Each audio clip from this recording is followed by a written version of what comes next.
اعوذ باللہ من الشیطان الرجیم بسم اللہ الرحمن الرحیم السلام علیکم ورحمۃ اللہ وبرکاتہ۔ وعلیکم السلام ورحمۃ اللہ وبرکاتہ۔ الحمد للہ رب العالمین، الصلاۃ والسلام علی حبیبنا و طبیب نفوسنا و مولانا ابی القاسم المصطفیٰ محمد صلی اللہ علیہ وآلہ وسلم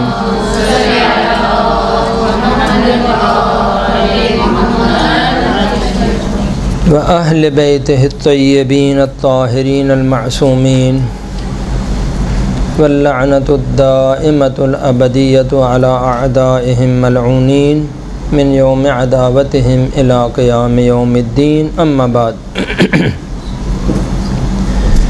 فقد قال اللہ تبارک و تعالی ان مثل عیسیٰ عند اللہ کمثل آدم خلقہ من تراب ثم قال له کن فیکون الحق من ربک فلا تکن من الممترین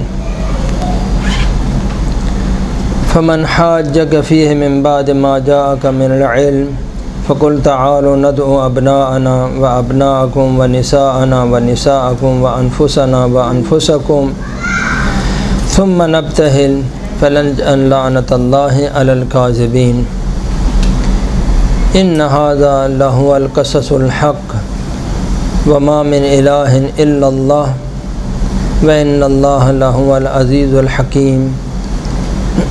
صدق اللہ العلی العظیم۔ عزیزان گرامی، مباہلہ کے موضوع پہ ہماری انشاءاللہ تعالی آج گفتگو ہوگی۔ تاریخ اسلام کا جو بہت 23 سالہ دور ہے پیغمبر اکرم کے حیات طیبہ کا، اس میں بہت سارے جہادات پیغمبر اکرم صلی اللہ علیہ وآلہ وسلم نے انجام دیے، بہت ساری لڑائیاں، جہاد، مناظرے پیغمبر اکرم کے ہوئے، لیکن ان تمام مناظروں کے اندر، ان تمام جہادوں کے اندر صرف ایک جہاد ایسا ہے کہ جس میں پورے پنجتن پاک نے شرکت کی ہے۔ توجہ فرمائی نا کہ یہ مباہلہ کا جو موضوع ہے اتنا مہم ترین موضوع ہے، اتنا عظیم ترین موضوع ہے کہ جس میں پورے پنجتن پاک اس جہاد کے اندر شریک ہے۔ باقی جہادوں میں صرف پیغمبر اور علی ابن ابی طالب ہوتے تھے، حتیٰ حسن و حسین بھی نہیں ہوتے تھے، چاہے وہ غزوہ بدر ہو، احد ہو، حتیٰ جو مشرکوں کے ساتھ مناظرے، مشرکوں کے ساتھ، یہودیوں کے ساتھ جر و بحث، کسی میں بھی پیغمبر اور علی کے علاوہ کوئی اور نہیں تھا۔ اما کیا وجہ ہوئی کہ اس جہاد کے اندر پیغمبر خدا کو پنجتن پاک کو لے جانا پڑا، یعنی پورے جو اسلام کی جو کل حقیقت ہے وہ اس میدان میں آئی ہے، یعنی اتنا بڑا یہ واقعہ ہے۔ تو چونکہ پوری تفصیلات آپ نے سنی نہیں ہیں تو میں آج آپ کی خدمت میں بیان کروں گا کہ یہ کیوں ضرورت پیش آئی اور کیا مسئلہ مہم تھا۔ اور میں قرآن اس لیے میں نے کہا کہ آپ لوگ کھول کے رکھیں، اپنے سامنے رکھیں تاکہ یہ باتیں سنی سنائی نہ ہوں۔ سورہ آل عمران کی آیت نمبر 59 سے لے کر آیت نمبر 64 تک یہ 6 آیتیں ہیں، ان کو آپ کھول لیں اور جو چیزیں آج آپ سنیں گے وہ یعنی آپ حیران ہو جائیں گے کہ یہ کیوں پیغمبر اکرم کو اتنا بڑا جہاد کرنا پڑا کہ پورے پنجتن پاک یعنی کل اسلام اس میدان میں آیا ہے۔ یہ وہ ہستیاں ہیں کہ جن کے اوپر جن کی وجہ سے آدم کی دعا قبول ہوئی، حضرت نوح کو نجات ہوئی، یہ پوری کی پوری ہستیاں یہاں پر آئی ہیں، لیکن اس جہاد کا نتیجہ کیا ہوا وہ بھی انشاءاللہ تعالی بیان کریں گے۔ تو یہ 6 آیتیں جو ہے وہ تفسیر کبیر کے اندر، تفسیر فخر رازی میں یہ لکھا ہے کہ سورہ آل عمران کی پہلی 83 آیتیں یہ واقعہ مباہلہ کے بارے میں نازل ہوئی۔ تو واقعہ مباہلہ حتیٰ بدر سے بھی مہم تر ہے کہ جس کے بارے میں 83 آیتیں اللہ رب العزت نازل کیے ہیں۔ تو آپ اندازہ لگا سکتے ہیں کہ یہ کتنا بڑا واقعہ ہے، کتنی بڑا جب وہ ماجرا ہے۔ اصل داستان کیا ہے؟ مرحوم میرے سامنے یہ کتاب ہے سید ابن طاووس رحمۃ اللہ علیہ کی کتاب اقبال الاعمال، بہت ہی ہمارے مذہب کی قیمتی ترین کتاب اور معتبر ترین کتابوں میں سے ہے۔ تو پہلے میں مباحلہ کی جو تاریخ ہے وہ اس کتاب شریف سے آپ کی خدمت میں بیان کروں گا۔ سید ابن طاووس رحمۃ اللہ علیہ نے اس کتاب کے اندر مباحلہ کا جو واقعہ ہے تقریباً 70 صفحے اس میں مباحلہ کا واقعہ انہوں نے لکھا ہے۔ لکھتے ہیں کہ پیغمبر گرامی اسلام صلی اللہ علیہ وآلہ وسلم نے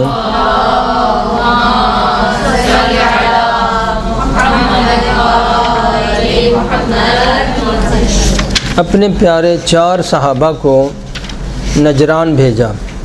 نجران کے لوگوں کو دعوت دینے کے لیے اپنے 4 صحابہ کو اعزام کیا، جن میں سے ایک تھے جناب عتبہ ابن غزوان، امیر عتبہ ابن غزوان ان کے رئیس تھے، اور ان کے ساتھ ساتھ 3 صحابہ تھے جن کو حضرت نے مامور کیا کہ آپ جائیں اور نجران کے لوگوں کو میرا پیغام دیں۔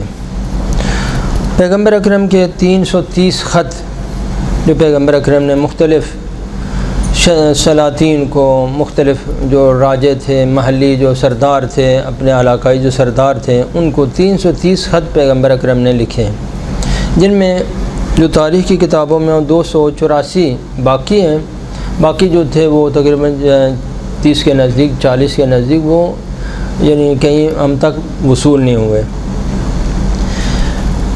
ان میں سے صرف ایک خط جو کسی دینی رہبر کو لکھا پیغمبر اکرم نے، وہ یہ خط تھا جو نجران کے عیسائیوں کو لکھا۔ نجران کے اندر جو علاقہ ہے، یہ نجران کا جو نقشہ بتاؤں، مکہ سے 200 کلومیٹر آپ جنوب کی طرف جائیں گے، یمن کی طرف، تو یمن کے راستے میں نجران کی آبادی آتی ہے۔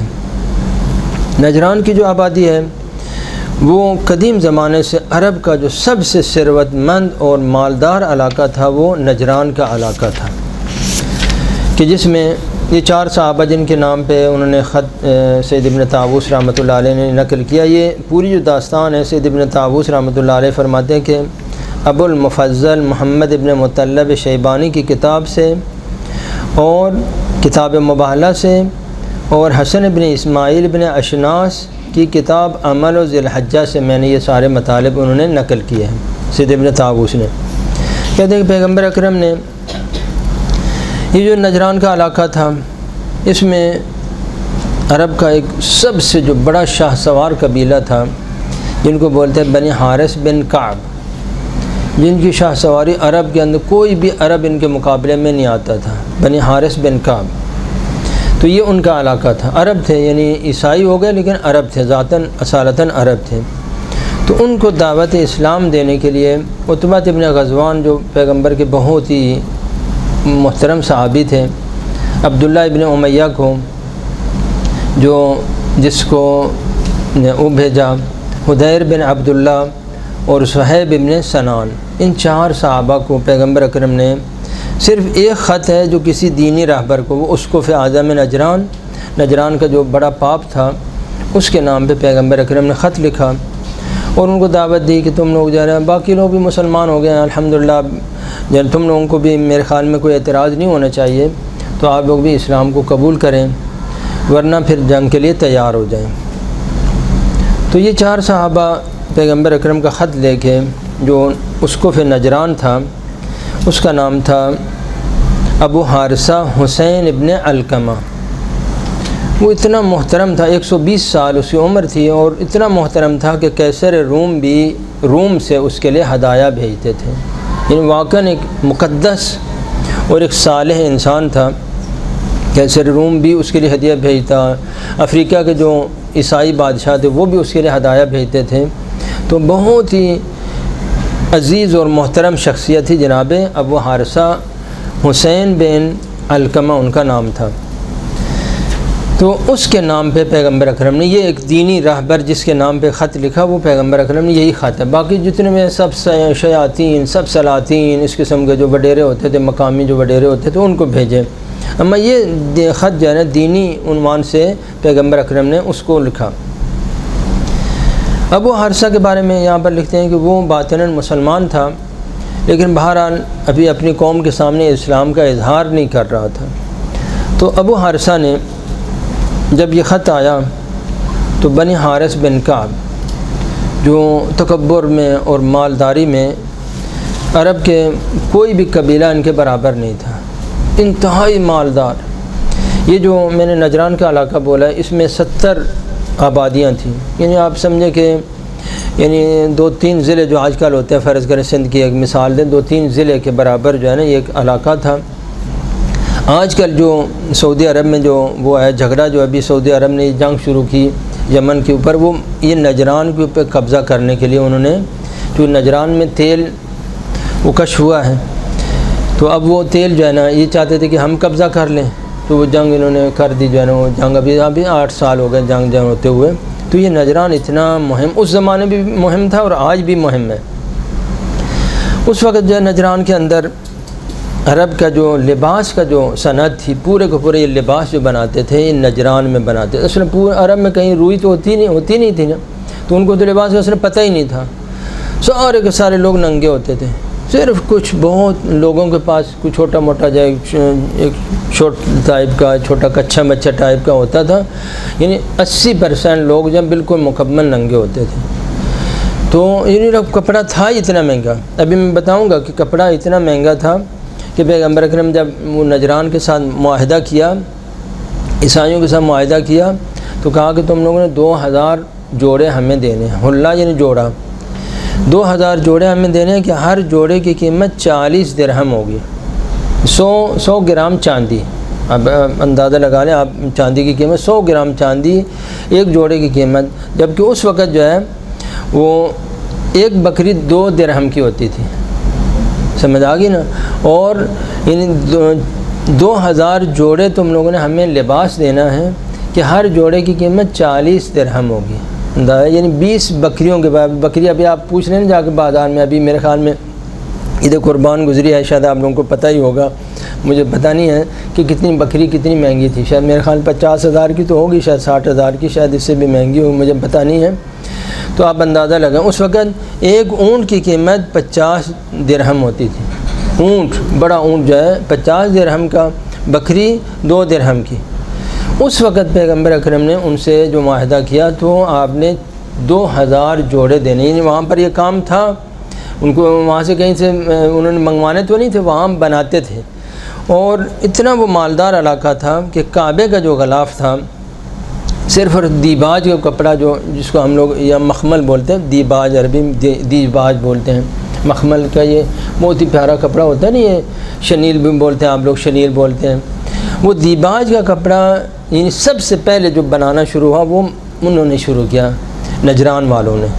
اور کعبے کا جو غلاف بنتا تھا وہ دیباج کے کپڑے سے بناتے تھے، مخمل کا کپڑا ہوتا ہے، ابھی بھی آپ دیکھتے ہیں کتنا پیارا ہوتا ہے وہ، یہ نجران سے بنتا تھا، یعنی انتہائی مالدار۔ اب وہ اندازہ لگائیں کہ ایک جوڑا جو ہے 20 بکریوں کا ایک جوڑا ہوتا تھا، اور سلائی تو بعد کی بات ہے، وہ سادہ حلہ یعنی سادہ کپڑا جو اب دکان سے لے کے آتے ہیں، یعنی اتنا مالدار یہ علاقہ تھا۔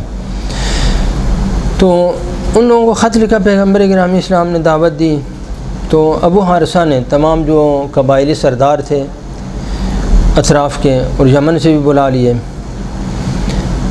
تو ابو حارثہ تو مومن تھا، اس کی ساری تفصیلات ابھی میں بعد میں بیان کروں گا۔ تو ابو حارثہ نے ان کو سمجھایا کہ دیکھو ہماری کتابوں کے اندر لکھا ہے کہ ایک نبی اس نسل اسماعیل سے ہونا ہے، باقی سارے نبی نسل اسحاق سے ہیں، ایک نبی نسل اسماعیل سے ہوگا، اور وہ آثار بھی ہم تقریباً دیکھ رہے ہیں، 15 سال سے 20 سال سے 25 سال سے آثار بھی ہم دیکھ رہے ہیں، بزرگوں سے ہم سن رہے ہیں، لہٰذا میرے خیال میں ہم لوگ قبول کر لیں اور جو ہے نا ان کے ساتھ لڑائی جھگڑا نہ کریں۔ لیکن انہوں نے جو وہاں کے جو سردار تھے بنی حارث بن کعب کے، انہوں نے یہ پروگرام بنایا کہ دیکھو پیغمبر کو ہم ایسا کرتے ہیں، تھوڑا سا مشغول رکھتے ہیں، ابھی آ رہے ہیں 2 مہینے ٹائم دیں، ہمیں سوچتے ہیں، مشورہ کرتے ہیں۔ اس طرح سے پیغمبر کو ٹال مٹول کر کے 1-2 مہینے اس کو مشغول رکھتے ہیں۔ پھر ہم یہاں سے جو افریقہ میں اس وقت 5 عیسائیوں کی ریاستیں تھیں، حبشہ کے اندر، ایتھوپیا کے اندر، ایریتھریا کے اندر، یہ جو مشرقی افریقہ ہے نا، جو آج کل یعنی سعودی عرب کے اس طرف اور مشرقی افریقہ ہے، سوڈان اور حبشہ اور ان علاقوں میں 5 عیسائی ریاستیں تھیں۔ تو انہوں نے یہ فیصلہ کیا، جو ان کے وڈیرے تھے انہوں نے یہ فیصلہ کیا کہ ہم وہاں سے فوج منگواتے ہیں افریقیوں سے، ان کو بولتے ہیں کہ ہمارے علاقے پہ خطرہ ہے اور یہ محمد جو ہے نا ہمارے علاقے پہ قبضہ کرنا چاہتا ہے، ہم لوگ عیسائی ہیں، تم لوگ ہماری مدد کرو۔ ان کو بھی خط لکھتے ہیں اور کیسر کو بھی ہم خط لکھتے ہیں، کیسر روم کو بھی۔ تو کیسر روم جو شمال سے آئے گا اور یہ افریقی جو ہے نا جو مثلا وہاں سے آئیں گے، مغرب سے آئیں گے، تو ہم مل کے جائیں گے اور پیغمبر کے ساتھ جنگ کریں گے اور فتح کر لیں گے اور یہ ساری چیزیں۔ تھوڑا ابھی 1-2 مہینے ایسے لٹکائے رکھتے ہیں ہم بات کو، جب بعد مذاکرات چلاتے رہتے، ٹھیک ہے ہم ابھی آپ کو جواب دیں گے، کل جواب دیں گے، پرسوں جواب دیں گے، اس طرح سے۔ لیکن ابو حارثہ نے کہا کہ نہیں، جب وہ جو میں نے اپنے آباء و اجداد سے کتابیں پڑھی ہیں، اب میں ان میں سے کچھ اقتباسات آپ کی خدمت میں بیان کروں گا۔ وہ قرآن کریم میں یعرفونہ کما یعرفون ابناءہم، سنا ہے نا تم لوگوں نے؟ ہم یہ صرف اور صرف یہ سید ابن طاووس کی کتاب سے آپ کو پتہ چلے گا کہ وہ لوگ یعنی یہ کفار جو تھے پیغمبر کو اس طرح سے پہچانتے تھے جیسے آپ اپنے بیٹے کو پہچانتے ہیں، یہ میرا بڑا بیٹا ہے، یہ چھوٹا بیٹا ہے، یعنی جس طرح سے آپ اپنے اولاد کو پہچانتے، اس طرح سے پیغمبر کی ذات ان اہل کتاب کے لیے بالکل روشن تھی۔ یعرفونہ کما یعرفون ابناءہم، بالکل روشن، یعنی کسی کو شک و شبہ نہیں تھا کہ پیغمبر یہ پیغمبر نہیں ہے، یہ فراڈ ہے، یہ ابھی بعد میں آئے گا، نہیں، اتنا واضح پیغمبر کے جو ظہور کی جو علامتیں تھیں اس قدر واضح اور روشن تھی۔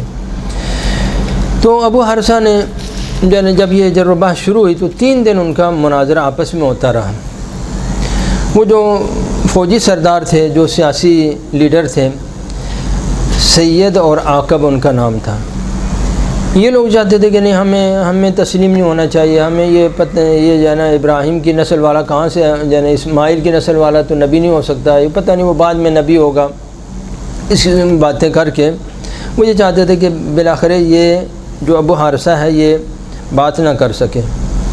تو ابو حارثہ نے سب سے پہلے ایک کتاب منگوائی جس کا نام تھا الجامعہ۔ وہ کتاب جو ہے ایک بڑے جوان قوی آدمی کو بھیجا کہ وہ سر کے اوپر اٹھا کے لایا کہ وہ یعنی ایک قوی آدمی اس کو اٹھا نہیں سکتا تھا، اتنی بڑی پرانی جو ان کی کتاب تھی وہ منگوائی ابو حارثہ نے۔ اس کے اندر کچھ مطالب، ابو حارثہ 120 سال اس کی عمر تھی اور اس کے جو یہ تھے یہ نیچے آئے ہوئے تھے، تو اس نے پھر جانا ایسے پٹی باندھ کے نا تو ایسے اوپر کیا، اپنے وہ جو پیشانی کے جو گوشت ہے اس کو اوپر کیا اور وہ ساری چیزیں اس نے پڑھ کے سنائیں۔ دوسرے نمبر پر جناب ابو حارثہ نے منگوائی کتاب جو ہے وہ جس کا نام صحف شیس، صحف حضرت شیس جو جناب حابیل کی شہادت کے بعد جو حضرت آدم کے بیٹے ہوئے ان کا نام تھا شیس، تو صحف شیس اس نے منگوائی۔ اور صحف شیس کو فرماتے ہیں کہ وہ حضرت ادریس تک میراث میں آئی تھی۔ حضرت ادریس کے زمانے میں ایک واقعہ ہوا جو اس صحف شیس کے اندر لکھا ہوا تھا کہ حضرت ادریس کے زمانے میں حضرت ادریس یعنی تقریباً 10ویں-12ویں نمبر پر نبی بنتے ہیں حضرت آدم کے بعد، ان متقدمین انبیاء میں سے ہیں۔ تو حضرت ادریس کے زمانے میں تھوڑی سی تعداد تھی لوگوں کی، تو ان میں ایک دفعہ ایسے اختلاف ہوا، تو کچھ کہنے لگے کہ مثلاً جو ہے نا حضرت آدم افضل ہیں، کچھ کہنے لگے کہ مثلاً ملائکہ افضل ہیں، کچھ کہنے لگے جبرائیل افضل ہیں۔ یہ جو ہے ان کے درمیان اس جو مومنین کی تھوڑی سی تعداد تھی، 100 آدمی 200 آدمی جو اس حضرت ادریس کے زمانے میں تھے، ان میں یہ جر و بحث ہوئی۔ تو حضرت ادریس نے پھر وہ صحف حضرت شیس علیہ السلام جو حضرت آدم کے بیٹے تھے ان کے جو ایک کتاب تھی وہ انہوں نے منگوائی، وہ بھی ان کے پاس تھی، نجران والوں کے پاس تھی۔ کتنا سرمایہ ہمارا ضائع ہو گیا یہ جو ہے نا ظالموں کے پاس اور اہل بیت کو حکومت نہ ملنے کا یہ نقصان ہوا کہ اتنے بڑے جو قیمتی سرمایہ تھے وہ ضائع ہو گیا. اہل بیت کے پاس یہ آتی تو قطعاً یہ چیزیں باقی رہتی. اما کچھ شیاطین ایسے آئے کہ جنہوں نے پیغمبر کی حدیث لکھنا بھی انہوں نے ممنوع اعلان کیا کہ پیغمبر کی حدیث بھی نہیں لکھو. بعد میں ممکن ہے قرآن کے ساتھ جو ہے نا کھاتی پاتی ہو جائے اور پھر جو ہے نا گڑبڑ ہو جائے، پتہ نہیں چلے قرآن کیا ہے حدیث کیا ہے. لہذا انہوں نے اس بہانے سے حتیٰ حدیث کا لکھنا بھی انہوں نے منع کر دیا. اب کیا نام لینے کی ضرورت نہیں ہے. تو حضرت ادریس کے زمانے میں جب یہ اختلاف ہوا تو حضرت ادریس نے وہ جو صحف شیش منگوائی ہے، اس میں وہاں پر یہ بھی وہاں نجران میں موجود تھی. تو ابو حارثہ نے وہ صحف شیش بھی منگوائی اور کہا کہ دیکھو اس کے اندر جو ہے نا حضرت آدم نے جو اپنے بیٹوں کو خبر دی ہے. حضرت شیش کیا تھے؟ حضرت آدم کے بیٹے تھے. تو وہاں پر لکھا ہوا تھا اس صحف شیش کے اندر کہ جب حضرت آدم کی وہ خلقت ہوئی تو انہوں نے اپنے اولاد کو جو بتایا کہ میری تخلیق کیسے ہوئی، اور فرماتے ہیں کہ جب اللہ تعالیٰ نے میری روح پھونکی تو سب سے پہلے جو میری چیز وہ روشن ہوئی، زندہ ہوئی، وہ آنکھیں. حضرت کی آنکھیں جو زندہ ہوئیں، یعنی پہلے جو روح آئی وہ آنکھ کے اندر آئی. اور جب وہ آنکھیں حضرت کی زندہ ہوئیں تو حضرت آدم نے فرمایا کہ میں نے دیکھا کہ آسمان میں ہر عرش عظیم کے اوپر، عرش الہی کے اوپر ہر طرف جب میں نے دیکھا تو ہر طرف لکھا ہوا ہے لا الہ الا اللہ. اور پھر میں نے دیکھا جہاں پر بھی لا الہ الا اللہ لکھا ہوا ہے وہاں پر محمد رسول اللہ بھی لکھا ہوا ہے.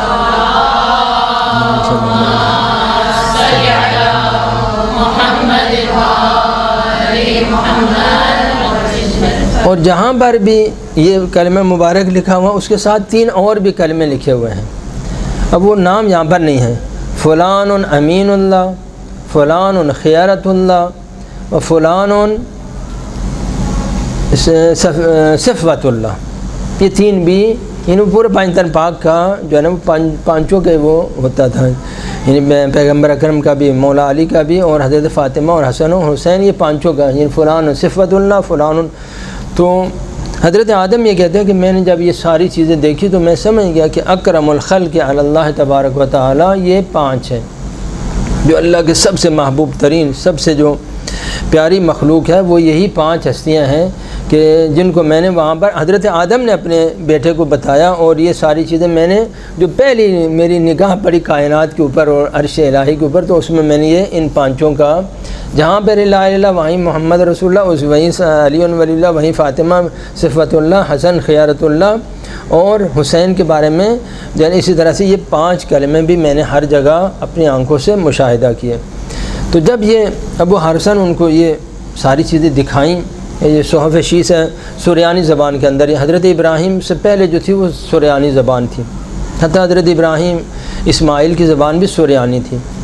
پھر حضرت اسماعیل کو اللہ تعالیٰ نے عربی زبان جو ہے وہ اول دفعہ جو زمین کے اوپر عربی نازل ہوئی وہ حضرت اسماعیل کی زبان مبارک سے عربی جاری ہوئی، کہ جب حضرت اسماعیل 14 سال کے تھے تو اللہ تعالیٰ نے ان کی زبان مبارک سے اول من فتح اللہ لسانہم بالعربی المبین اسماعیل، سب سے پہلے جس انسان کی زبان کے اوپر عربی جاری ہوئی، بہترین طریقے سے فصیح و بلیغ عربی جاری ہوئی، حضرت اسماعیل تھے.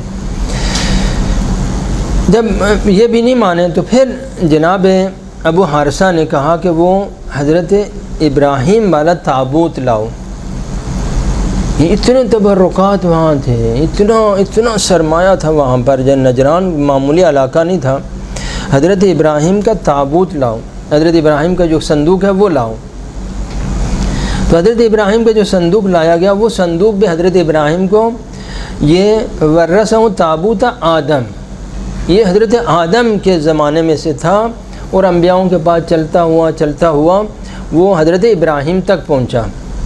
اور حضرت ابراہیم کے توسط سے پھر جانا بعد میں ان کی اولاد میں آیا. تو یہ بھی تابوت جو تھا وہ حضرت آدم کے زمانے سے تھا.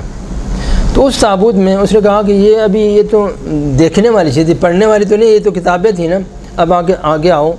تو ان دونوں کو السید والعاقب، جو ان کے سردار تھے، جو مقامی سردار تھے، وڈیرے تھے، ان کو جناب ابو حارثہ نے بلایا کہ نزدیک آؤ اور اس میں آ کے دیکھو.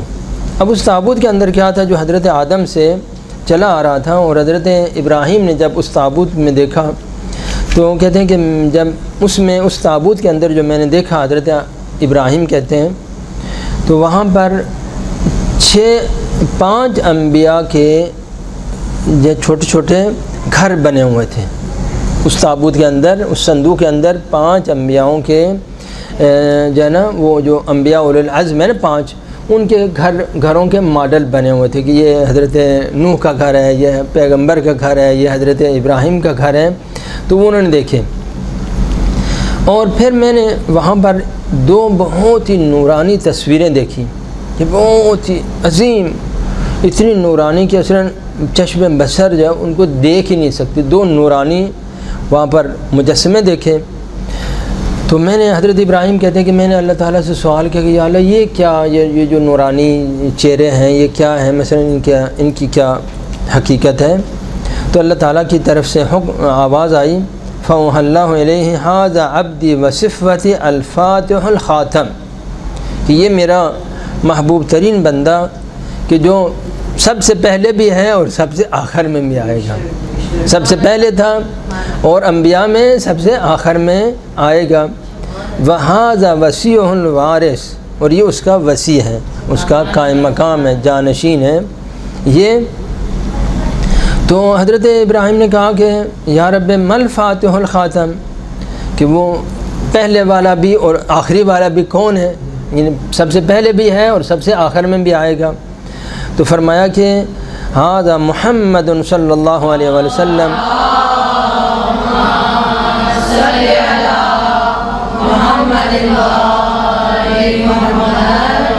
خیارتی و بکر فطرتی و حجتی الکبریٰ فی بریتی۔ خوب اللہ تعالیٰ نے پیغمبر اکرم کا تعارف کرایا کہ یہ میرا وہ حبیب ہے کہ جس سے میں نے یہ کائنات کو بنایا، اجتبیت ہوں اذ آدم بین الطین والجسد، کہ حضرت آدم ابھی بنے ہی نہیں تھے اس وقت بھی میرے یہ محبوب ترین بندے تھے اور میرے یہ تھے۔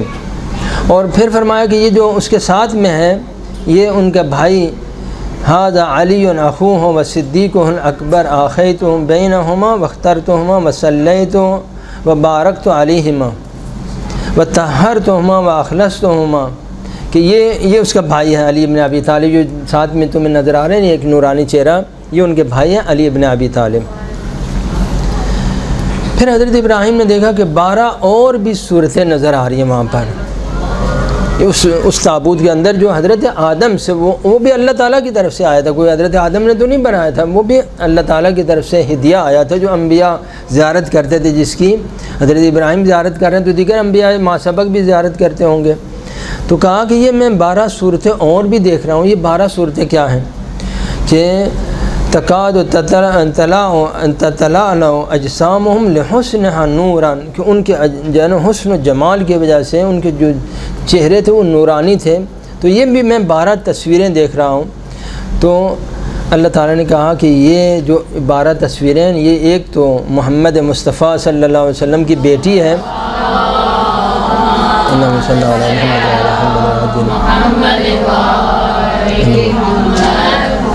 بیٹی ہے، اور 11 اس کے بیٹے ہیں، تو پورے کتنے ہو گئے؟ 14 معصومین۔ 2 تو ادھر تھے نا، الگ تھے، پیغمبر علی، اور 12 یہ، تو کیا ہو گئے؟ 14 معصومین۔ تو اس تابوت کے اندر جناب ابو حارثہ نے ان کو دکھایا کہ دیکھو یہ اندر یہ خود یہ چیزیں ابھی موجود ہیں، یہ تابوت ہمارے آباء و اجداد سے ہم تک پہنچا ہے۔ پھر جب اس بات کو بھی نہیں مانے تو پھر جناب ابو حارثہ نے تورات سے کچھ مطالب بیان کی، تورات کی جو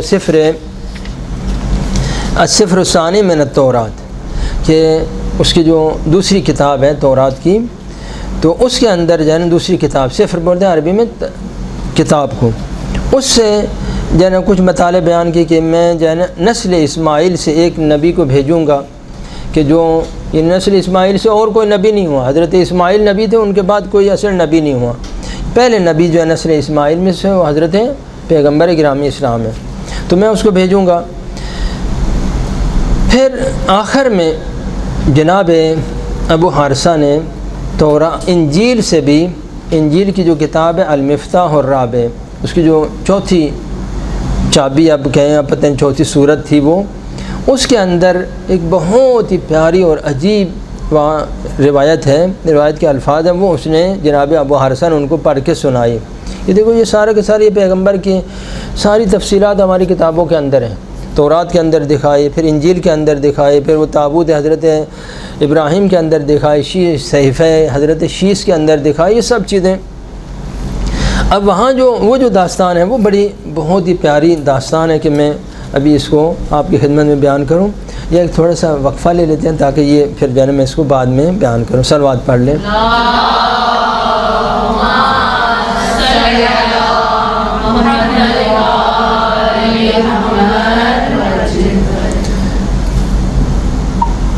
بسم اللہ الرحمن الرحیم۔ اب جب یہ ماجرا یہاں تک پہنچ گیا تو ابو حارثہ نے کہا کہ ہمارے اپنے انجیل کے اندر یہ ساری داستان لکھی ہوئی ہے، اب انجیل کے اندر کیا ہے کہ کتنا پیارا، کتنی عظیم جو داستان ہے انجیل کے اندر، وہ ہماری روایات کے اندر ہے، اما یہاں پر یہ وہ خود انجیل سے نقل کر رہے ہیں۔ فرمایا کہ جناب اسماعیل حضرت عیسیٰ علیہ السلام نے تو اللہ تعالیٰ نے کہا کہ اے عیسیٰ، جو میں نے تو تیرے اوپر یہ کتاب نازل کی ہے، ففسرہ لأہل سوریہ، اہل سوریہ یعنی شام کو سوریہ بولتے ہیں، عربی میں سوریہ بولتے ہیں، یہ جو آپ لوگ سیریا بولتے ہیں انگلش کا وہ سوریہ، وہ اس زمانے میں بھی سوریہ ہی نام تھا۔ یہ جو میں نے کتاب تیرے اوپر نازل کی، اس کی تفسیر بیان کرو اہل سوریہ کو، یعنی شام کے جو لوگوں کو اس کی تفسیر بیان کرو۔ تو حضرت پھر انہوں نے کچھ سوالات کیے حضرت عیسیٰ علیہ السلام نے، تو اللہ تعالیٰ نے فرمایا انبئک بما سألت، تو تم نے جو پوچھا ہے میں اس کے بارے میں تمہیں خود بتاتا ہوں کہ جو تم نے سوالات کیے ہیں مجھ سے کہ یہ کون ہے اور کون نبی ہوگا۔ فرمایا کہ اسمہ احمد صلی اللہ علیہ وآلہ وسلم،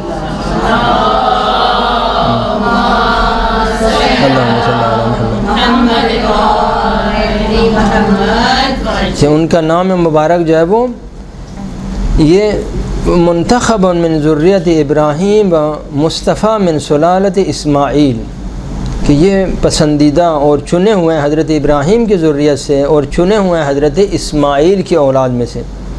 ذو الوجہ الاکمر، جن کا چہرہ چاند سے بھی زیادہ نورانی ہے، والجمیل الازہر، پیشانی چمکتی پیشانی ہے، راکب الجمل، تنام عیناہ ولا ینام قلبہ، وہ حبیب ایسے ہیں کہ جس کی آنکھیں سوتی ہیں اما اس کا دل نہیں سوتا۔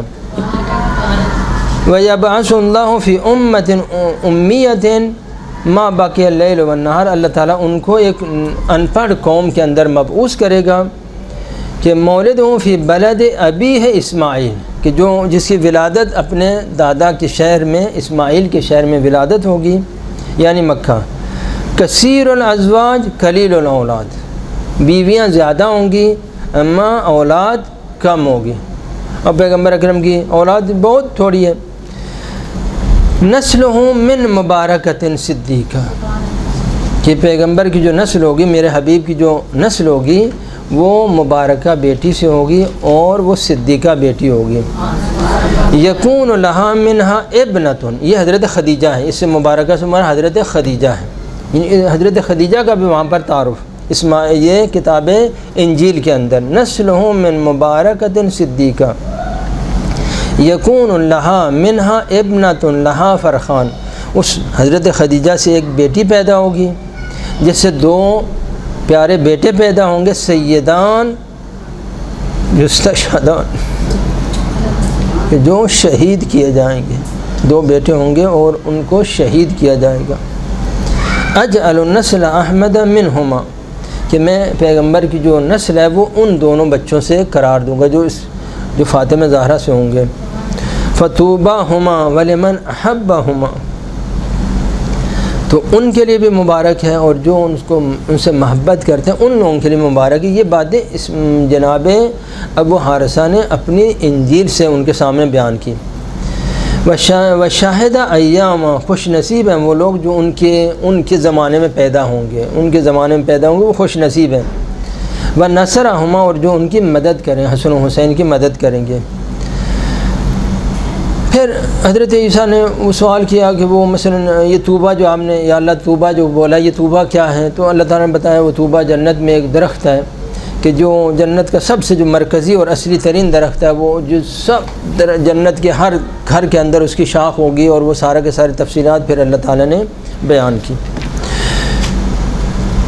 تو کہنے کا مقصد یہ تھا کہ اس حد تک پیغمبر، ان کے علماء اس حد تک پیغمبر کو پہچانتے تھے۔ یہ 3 دن تک ان کا مناظرہ ہوا۔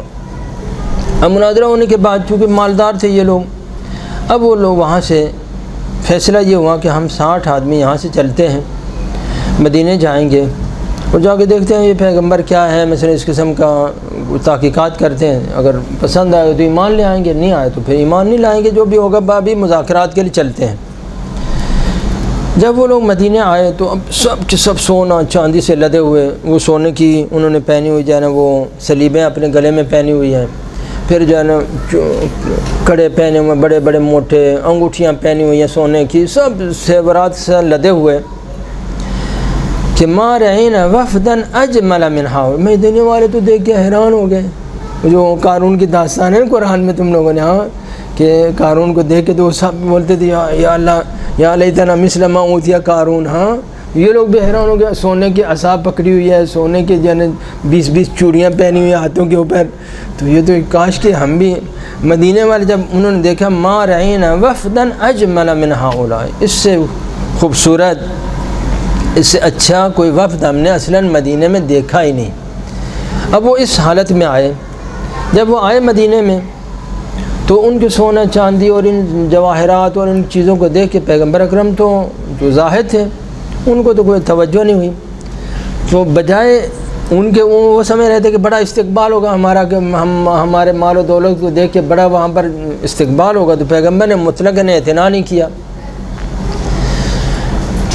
تو اب جب پیغمبر گرامی اسلام نے اعتنا نہیں کیا، ان کی طرف سے توجہ نہیں، اصل بات ہی نہیں کی، تو وہ جاہلیت کے زمانے میں اسلام سے پہلے جو مسلمانوں کے تیسرے خلیفہ عثمان اور عبد الرحمن بن عوف، عثمان اور عبد الرحمن بن عوف یہ آپس میں، عثمان کی جو بہن تھی وہ عبد الرحمن کی جو بہن تھی وہ عثمان کی بیوی تھی، یعنی عبد الرحمن جو تھا وہ عبد الرحمن ابن عوف سنتے ہیں نا، وہ عبد الرحمن سالہ تھا اسی جناب عثمان کا، اسی لیے وہ سالہ ہونے کی وجہ سے اس نے ووٹ دیا جو ہے نا مولا علی کے خلاف، اور عثمان کو اور ووٹ دیا، اور وہ عثمان کو خلیفہ بنایا عبد الرحمن نے، کیونکہ یہ اس کا اپنا سالہ تھا، اپنے گھر کی بات تھی۔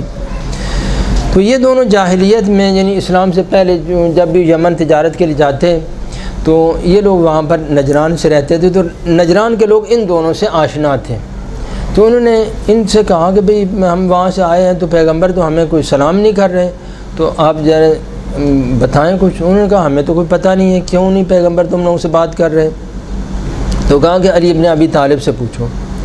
علی ابن ابی طالب سے کی خدمت میں آئے تو انہوں نے کہا کہ جب تک یہ سونا چاندی یہ جواہرات یہ تم لوگ جو پہن کے آؤ گے تو پیغمبر ہرگز تمہارے ساتھ بات نہیں کریں گے، ان کو اتار کے سادہ نارمل انسان بن کے آؤ، پیغمبر تمہارا استقبال کریں گے، تمہارا احترام کریں گے۔ تو انہوں نے وہ سارے جواہرات اور انگوٹھیاں اور وہ جو سلیبیں وغیرہ تھی پہنی ہوئی وہ ساری اتاری، سادہ لباس میں آئے تو پیغمبر اکرم نے انتہائی مؤدبانہ طریقے سے ان کا استقبال کیا، احترام کیا، ان کو جو بٹھایا۔ اب پیغمبر گرامی اسلام سے جو گفتگو شروع ہوئی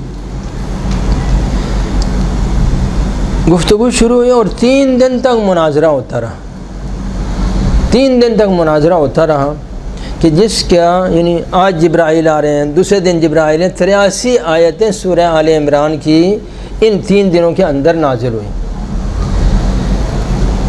جب یہ واقعہ میں جب قرآن کریم آپ لوگ کھول لیں تو اصل داستان کو میں یہ تو مقدمہ تھا، جو مباہلہ کی جو عظمت ہے جو قرآن نے بتایا وہ ہے اصل چیز جو یہ ہے، یہ تھوڑا سا تاریخی مقدمہ تھا۔ حضرت پیغمبر گرامی اسلام نے ان کو کہا کہ میں تم لوگوں کو دعوت دیتا ہوں کہ اللہ تعالیٰ کی وحدانیت کو قبول کرو، اللہ تعالیٰ کے اوپر ایمان لاؤ۔ تو انہوں نے کہا کہ تمہارے تو پیدا ہونے سے پہلے ہم اللہ تعالیٰ کو مانتے ہیں، ہم بھی تو اللہ کو مانتے ہیں، عیسائی کو اللہ تعالیٰ کے منکر تو نہیں ہیں۔ تو کہا ہم تمہاری ولادت سے پہلے ہم سارے اللہ کو مانتے ہیں، تو تم کیا ہمیں کون سی دعوت دے رہے ہو؟ ہم اللہ تعالیٰ کے کوئی منکر ہیں کہ تم ہمیں اللہ تعالیٰ کی دعوت دے رہے ہو؟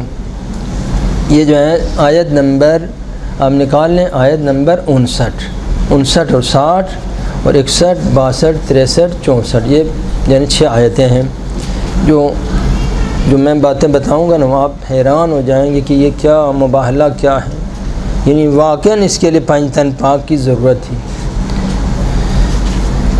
تو پیغمبر گرامی اسلام نے کہا کہ تم اللہ تعالیٰ کو مانتے ہو لیکن اس طرح سے جیسے اللہ تعالیٰ کو ماننا چاہیے، تمہارا ایمان نہیں ہے، کیونکہ اللہ تعالیٰ کو اگر مانتے ہو تو پھر عیسیٰ کو، ایک تو صلیب کی تم لوگ پوجا کرتے ہو، یہ صلیب کی عبادت کرتے ہو، نمبر 2 عیسیٰ کو اللہ تعالیٰ کا بیٹا مانتے ہو۔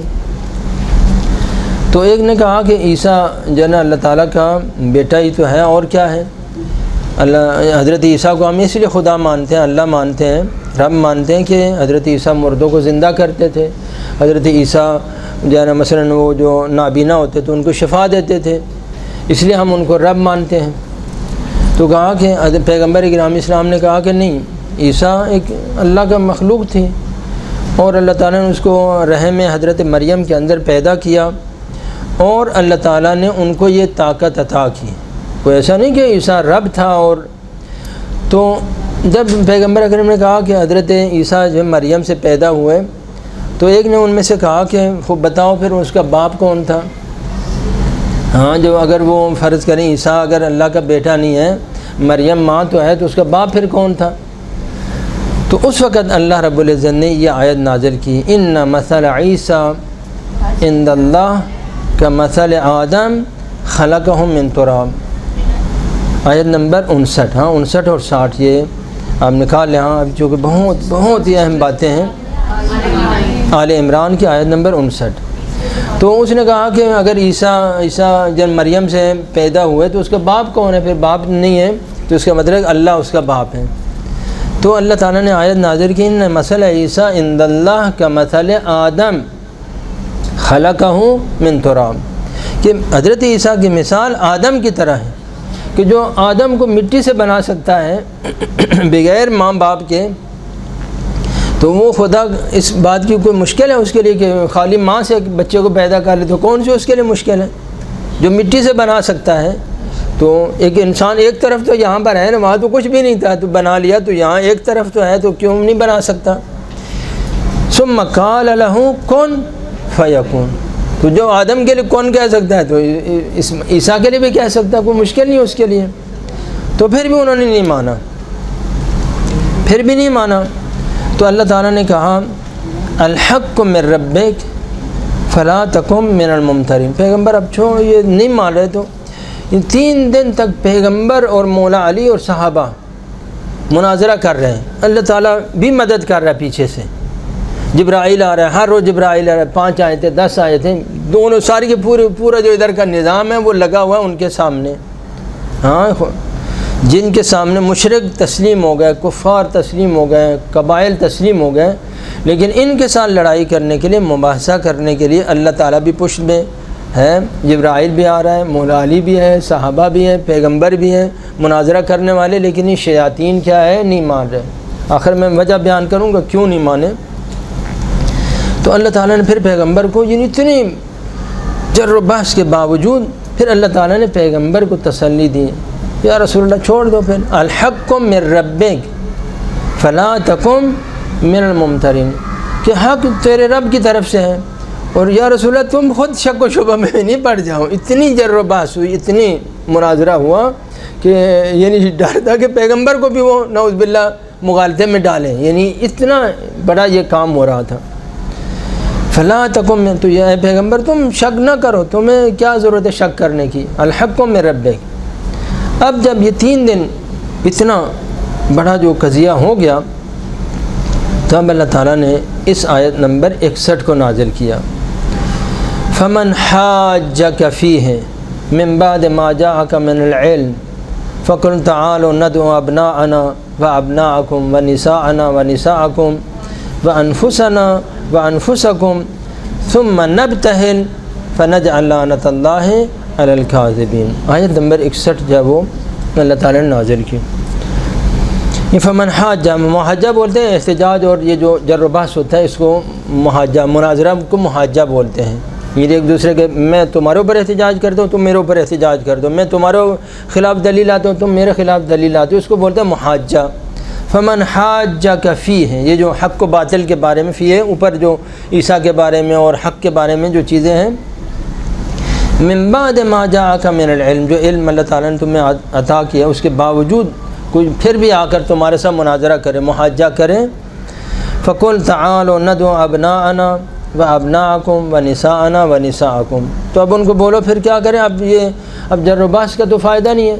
اگر ماننا ہوتا، تم لوگوں نے تسلیم کرنا تو 3 دن کافی تھے، تو تم لوگ جو ماننے کے لیے تیار نہیں، تو اب ہم دوسرا پھر کام کریں گے جو کسی مقام میں پیغمبر اکرم نے نہیں کیا۔ یعنی اتنے یہ سخت دل تھے، اتنے یہ سنگ دل تھے کہ کسی اور قوم کے ساتھ یہ پیغمبر کو کرنا نہیں پڑا۔ وہ مشرک تھے، 40 سال مشرک تھے، 60 سال ان کی عمریں گزری شرک و کفر کے اندر، لیکن وہ باتیں مان گئے۔ لیکن یہ اتنے سنگ دل تھے کہ یہ عیسائی تم لوگ بولتے ہو نا، ان شیاطین کا یہ قصہ یہاں پر سن لینا، کہ اتنے یہ سنگ دل تھے کہ اتنی زحمت اور تلاش کے باوجود بھی وہ اسلام کی طرف نہیں آئے، تو دوسرا کام کرنا پڑا، یہاں کہ پھر ہم مباہلہ کریں گے۔ مباہلہ کا معنی ہوتا ہے باہلا، یہ لعنہ، ایک دوسرے کے اوپر لعنت کرنا۔ مباہلہ یہ نہیں یہ طرف جو ہے نا اس کے اوپر لعنت کرتا ہے، وہ طرف اس طرف لعنت کرتا ہے۔ اصول کافی میں 5 حدیثیں ہیں مباہلہ کے بارے میں، جلد 2 کے اندر ہے ظاہراً جو ہے نا مباہلہ کے بارے میں جلد 2 میں ہے 5 حدیثیں کہ مباہلہ کا طریقہ یہ ہوتا ہے کہ اس طرح سے یہ دایاں ہاتھ جو ہے میں لے لوں گا اور وہ دوسرے والا سامنے والا آدمی جو ہے نا وہ دونوں جو آپس میں جو مباہلہ کرنا چاہتے ہیں تو یہ اس طرح سے اپنی انگلیوں میں اس طرح سے انگلی ڈالیں گے اور وہ 70 مرتبہ یہ اس کے اوپر لعنت کرے گا، اور یہ چھوٹی سی دعائیں مباہلہ کی اصول کافی میں جلد 2 میں 5 حدیثیں مباہلہ کے بارے میں۔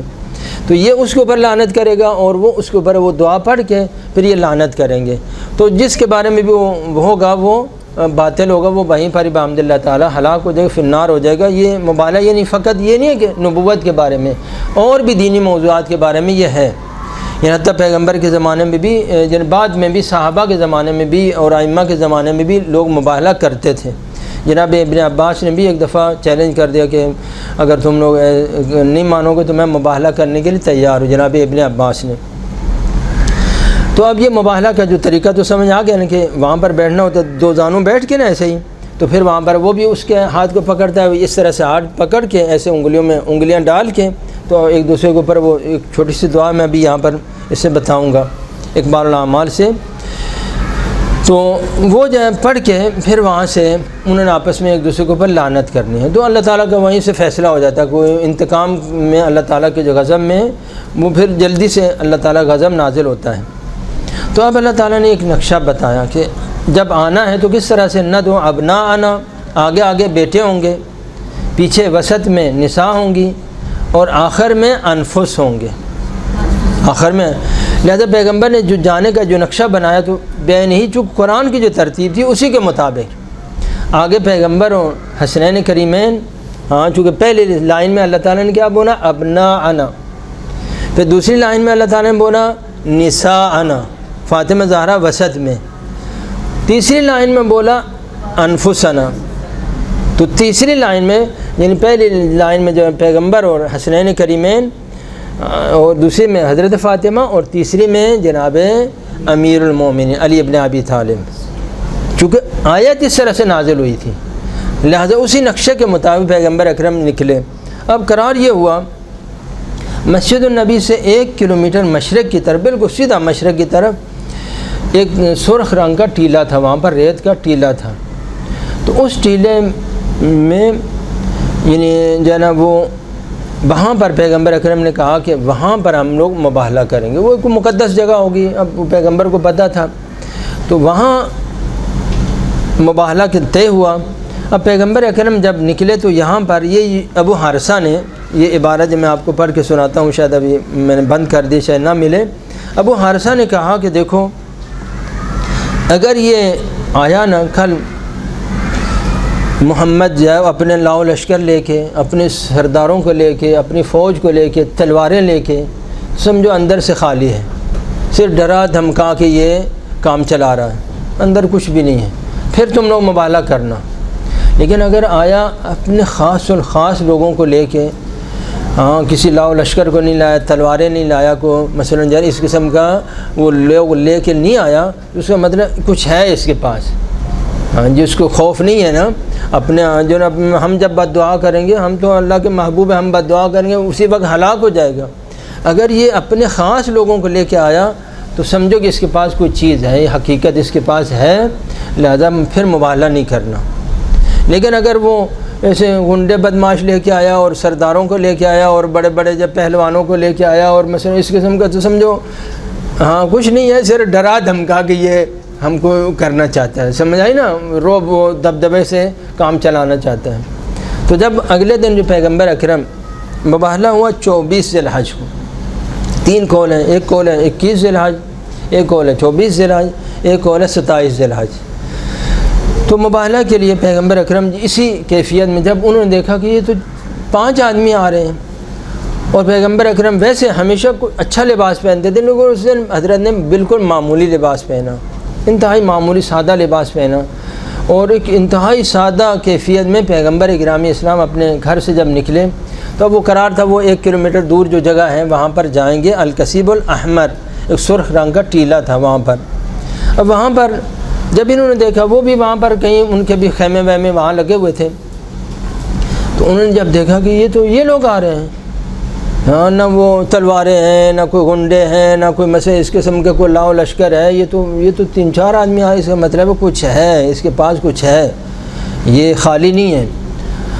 تو اب جو ہے انہوں نے ابو حارثہ نے پہلے سے یہ پیشگوئی کی ہوئی تھی، تو انہوں نے کہا کہ اب ہم آپ سے یعنی مباحثہ نہیں کریں گے، مباہلہ نہیں کریں گے، کہ اگر ہم مباہلہ کریں گے تو ابو حارثہ نے کہا کہ پھر تم 1 سال کے اندر پورے کے پورے جو عیسائی زمین کے اوپر محو ہو جاتے ہیں، اگر وہ مباحثہ کرتے اور حضرت سے مباہلہ کرتے قطعاً محو ہو جاتے ہیں، ان کی نسلیں بھی ختم ہو جاتی ہیں، نہ صرف وہاں نجران والے بلکہ کل عیسائی زمین کے اوپر ختم ہو جاتے ہیں۔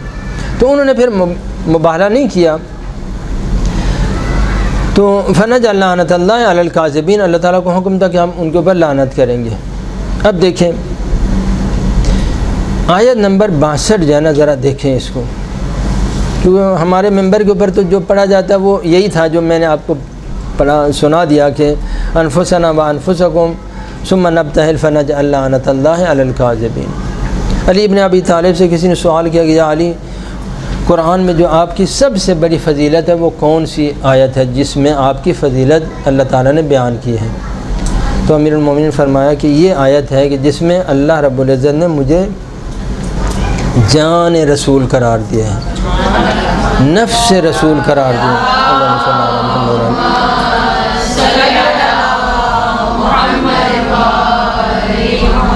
یعنی حقیقت رسالت جو ہے وہ پوری کی پوری نفس رسول، یعنی خود رسول، یہ معنی ہے۔ ہاں، تو یہ میری سب سے بڑی فضیلت ہے کہ جو اللہ تعالیٰ نے قرآن میں نازل کی۔ سورہ مباہلہ سمجھ آ گئی نا، مباہلہ کی عظمت۔ اب بعد والا جو حصہ ہے، اصل جو داستان ہے وہ اس میں آیت نمبر 62 میں ان ھذا لہو القصص الحق، ان قرآن کے اندر یعنی 2 آیتیں ایسی ہیں کہ واقعاً جس کے سامنے اگر انسان سجدہ ریز ہوں اور قیامت تک سجدہ کرتا رہے تو ایک یہی آیت ہے، اتنی بڑی کہ جس کی اصلاً توصیف بیان ہی نہیں کر سکتے، یعنی بشر کی طاقت میں نہیں ہے کہ اس کی جو بات ہے نا وہ بیان کرے۔ میں تھوڑا سا میرا بھی کیا کچھ علم نہیں ہے کہ میں ان 5 لفظوں کا میں نے آپ کو بتانا ہے۔ دیکھو قرآن کو دیکھیں کتنے لفظ ہیں، ان ھذا لہو القصص الحق، 5 لفظ ہیں اور 6 تاکیدیں ہیں، 5 لفظ ہیں۔ یہ قرآن کے جو عجیب ترین معجزات ہیں نا، 2 آیتیں جو قرآن میں یہ عجیب ترین معجزہ ہے قرآن کا، جس کے واقعاً جس کے سامنے انسان کو تعظیماً سجدہ کرنا چاہیے۔ ایک یہ آیت ہے اور دوسری وہ آیت تطہیر ہے، کہ اس آیت میں یہ اتنی بڑی آیت تھی چونکہ وہ انفسنا کا انکار باقی رہنا تھا نا قیامت تک، لہذا اس کے لیے جو سب سے سخت ترین، سب سے جو مہم ترین آیت جو اللہ تعالیٰ نے قرآن میں نازل کی وہ یہاں پر نازل کی، کتنے لفظ میں نے بولا؟ 5 لفظ ہیں اور 6 تاکیدیں. میں تھوڑا سا وضاحت کر دوں. دیکھیں عربی زبان میں بھی ہے یہ گرامر کے جو قواعد ہے کہ عربی میں نہیں ہیں تو ساری زبانوں میں، لیکن چونکہ عربی میں پہلے یہ کام شروع ہوا تو اسی لیے صرف نحو ادھر چلا گیا. ویسے ہر زبان کے اندر یہ گرامر کے جو قواعد ہیں، فاعل مفعول، یہ ساری ہر زبان کے اندر ہوتے ہیں. اب میں سمجھانے کے لیے تھوڑا سا مقدمہ یہاں پر بیان کروں کہ اگر فرض کریں کوئی شخص آپ کی بات کو، سادہ بات کو مان لیتا ہے، تو آپ کہتے ہیں کہ زید آیا مثلا، تو یہ یہاں پر آپ سادہ سی بات کریں گے. لیکن اگر وہ آپ کی بات کے اوپر شک کرتا ہے تو پھر آپ کو تھوڑی تاکید لانا پڑے گی. آپ کہیں گے کہ مثلا جو ہے نا یعنی یقیناً زید آیا، مثلا ہماری اپنی زبان میں میں ایسے بولوں. اگر اور زیادہ شک کرتا ہے کہ آپ کی بات کے اوپر آپ کو یعنی اس کو نہیں مانے گا تو آپ کیا کہیں گے؟ واللہ زید آیا مثلا، قسم وہاں پر لائیں گے. ہاں پھر اس کے ساتھ آپ دوبارہ بولیں گے کہ واللہ باللہ تاللہ زید آیا مثلا. یہ یعنی آپ جتنا اس کا شک اور انکار زیادہ ہوگا آپ کی طرف سے کیا ہوگا؟ قانون یہ ہے کہ آپ کو آپ کی بات منوانے کے لیے پھر کیا کرنا پڑے گا؟ اس کے ساتھ ساتھ ایک تاکید کو بھی اضافہ کرنا پڑے گا. اب یہاں چونکہ یہ جو مسئلہ تھا مباہلہ کا مسئلہ اتنا شدید تر تھا، اتنا عمیق تر تھا کہ جس کا لوگوں نے جس کو ماننا نہیں تھا. لہذا اللہ رب العزت نے جو قرآن میں جو 2 خاص الخاص آیتیں نازل کی، ایک یہاں پر یہ بھی 5 دن پاک کے بارے میں ہے اور وہ بھی کیا ہے؟ آیت تطہیر بھی 5 دن پاک کے بارے میں ہے. یعنی عجیب ترین یہ 2 آیتیں ہیں کہ اصلاً پورے قرآن میں ان کے مثل نظیر نہیں ہے پورے قرآن میں. یعنی میں جب اس کو دیکھتا ہوں تو میری عقل حیران، خدایا کیا تم نے یہاں کیا کر دیا. 5 لفظ اور 6 تاکیدیں. اصلاً کسی زبان میں اس کا ترجمہ کر ہی نہیں سکتے. اگر آپ کلام کے اندر مثلا آپ زیادہ تاکیدیں لائیں 5 مرتبہ 6 مرتبہ ضرور بے ضرور ضرور بے ضرور ضرور بے ضرور مثلا آیا تو وہ کلام ہی لغو ہو جائے گا. ہو جائے گا نہیں ہو جائے گا؟ آپ یہ کیا پتہ نہیں کیا بول رہا ہے. لیکن عربی کی یہ فضیلت ہے اور عربی کی اہمیت ہے کہ اس میں 6 تاکیدیں 5 لفظوں میں اللہ تعالیٰ نے بیان کی ہیں. اتنا یہ چونکہ سخت ترین مرحلہ تھا، اتنا مشکل یہ چیز تھی کہ پتہ تھا جیسے انہوں نے نہیں مانا ایسے انہوں نے بھی نہیں مانا. ہاں وہ نجران والوں نے نہیں مانا.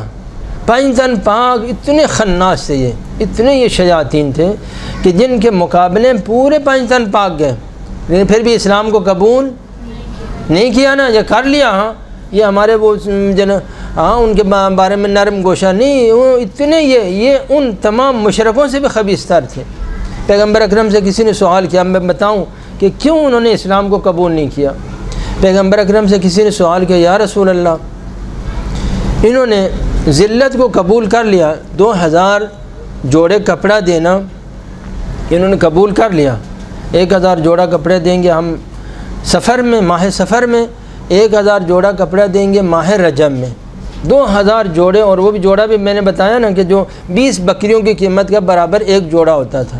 اب آپ اس زمانے کی قیمت، اب تو کپڑے کی قیمت نہیں رہا، جب سے یہ صنعت آئی تو کپڑا سستا ہو گیا. پہلے اس زمانے میں کپڑا اتنا قیمتی تھا کہ 20 بکریاں دیتے 1 جوڑا ملتا تھا. لہٰذا سارے کے سارے ننگے ہوتے تھے. عرب کے اندر جو ہے نا کسی کے پاس لباس نہیں ہوتا تھا، ایک چھوٹا سا کچھا سا پہن لیتے تھے، بیچارے دھوپ کے اندر جائے وہ وہاں رہتے تھے. اتنا مہنگا کون کپڑا خریدے کہ جو 1 اونٹ کے برابر جو ہے 1 جوڑا ملے. تو مجھے 50 درہم کا 1 اونٹ اور 40 درہم کا 1 جوڑا، تو کتنا مہنگا ہے. تو اب پیغمبر سے پوچھا کہ ان لوگوں نے ذلت کو قبول کر لیا لیکن اسلام قبول نہیں کیا. اب سن لینا، پیغمبر نے فرمایا ان کے اندر 2 گناہ تھے، ان 2 گناہوں کی وجہ سے ہرگز اسلام قبول نہیں کریں گے. توجہ فرمائی، 2 گناہ فرمائے. ایک تو یہ کہ وہ لوگ شراب پیتے ہیں اور شراب کو حلال سمجھتے ہیں، اور دوسرا خنزیر کھاتے ہیں، لحم خنزیر. حرمت علیکم المیتۃ والدم ولحم الخنزیر. تو لحم خنزیر اس لیے کہ لحم خنزیر کا جو گوشت کھائے گا نا پھر حق اس کی طرف نہیں آئے گا. فرمائے ان کے اندر یہ 2 گناہ ہیں اور یہ ان گناہوں کو نہیں چھوڑنا چاہتے اور نہیں چھوڑیں گے. لہٰذا اس وجہ سے ذلت، دنیا کی ذلت کو قبول کر لیا، آخرت کے عذاب کو قبول کر لیا، لیکن اسلام اور حق کو قبول. سمجھ گئے نا کتنے یہ سخت دل تھا. وہ مشرکوں کے ساتھ ان کو نہیں مقایسہ کرنا، وہ مشرک تو مان جاتے تھے، صرف پیغمبر آ کے ان کو بولتے مان جاتے تھے۔ یہ شیاطین اتنے بڑے شیطان تھے کہ جہاں فاطمہ زہرا بھی آئیں، جہاں پر حسن آئے، جہاں حسین آئے، جہاں علی ابن ابی طالب ہے، پانچوں کو انہوں نے واپس کر دیا۔ اسلام کو قبول نہیں کیا، وہ 200 جوڑے دے دیں، 2000 جوڑے دے دیں، اسلام تو نہیں مانا نا۔ توجہ فرمائی، یہ ہے دو گناہ۔ اسی لیے اللہ تعالیٰ نے شراب کو حرام کیا، خنزیر کو حرام کیا، کہا یہ ان کو نہیں چھوڑ سکتے، انہی کے پیچھے لگے رہیں گے۔ لہٰذا یہ اسلام کو انہوں نے دنیا میں بھی ذلت قبول کر لیا، آخرت کے عذاب کو قبول کر لیا، لیکن اسلام کو قبول انہوں نے نہیں کیا۔ میرے خیال وقت زیادہ ہو گیا، ہاں وقت زیادہ ہو گیا، پھر تو بات تو اب جو ہے نا شروع ہوئی تھی تو اچھا میں بس یہ ایک جو ہے نا اسی کا ایک جملہ بتا کے اب بات تو معاف کریں۔ تو یہ عجیب ترین آیت ہے، جس طرح ان ملائین نے نہیں مانا، چونکہ اللہ کو پتہ تھا انفسنا کو، پھر بھی انہوں نے بھی نہیں مانا، ادھر والی پارٹی نے بھی نہیں ماننا۔ لہٰذا اللہ تعالیٰ نے اس کے بارے میں جو سب سے مہم ترین، سب سے پیچیدہ ترین اور افضل ترین جو آیت قرآن میں نازل کی، کہ جو آیت تطہیر سے بھی بالا تر ہے۔ آیت تطہیر میں 9 لفظ ہیں، 9 تاکیدیں ہیں، اس میں 5 لفظ ہیں، 6 تاکیدیں ہیں۔ سمجھ آ گئی نا؟ اس کی جو عظمت ہے، اس کی جو عظمت ہے وہ تو تصور میں بھی نہیں آ سکتی۔ یہ اللہ تعالیٰ نے چونکہ علی ابن ابی طالب کا انکار قیامت تک ان کی طرف سے بھی اور ان کی طرف سے بھی برقرار تھا، لہذا سب سے جو سخت ترین آیت اللہ تعالیٰ نے نازل کی، سب سے جو مہم ترین جو 2 آیتیں جو قرآن میں نے عرض کیا نازل کی، وہ یہیں پر ہیں۔ اور دونوں آیتیں کیا ہیں؟ لطف کی بات یہ کہ دونوں ہی ہیں بحمداللہ پنجتن پاک کے بارے میں۔ یہاں پر بھی پنجتن پاک تھے، وہاں پر بھی کیا تھے؟ ہاں پنجتن پاک۔ وہاں 9 لفظ ہیں، 9 تاکیدیں، یہاں 5 لفظ ہیں، 6 تاکیدیں۔ اب اس کے بعد جو آیت ہے قل تعالوا، انشاءاللہ تعالیٰ وہ پھر کبھی جب آئیں گے تو انشاءاللہ تعالیٰ آپ کی خدمت میں بیان کریں گے۔ والسلام علیکم ورحمۃ اللہ وبرکاتہ۔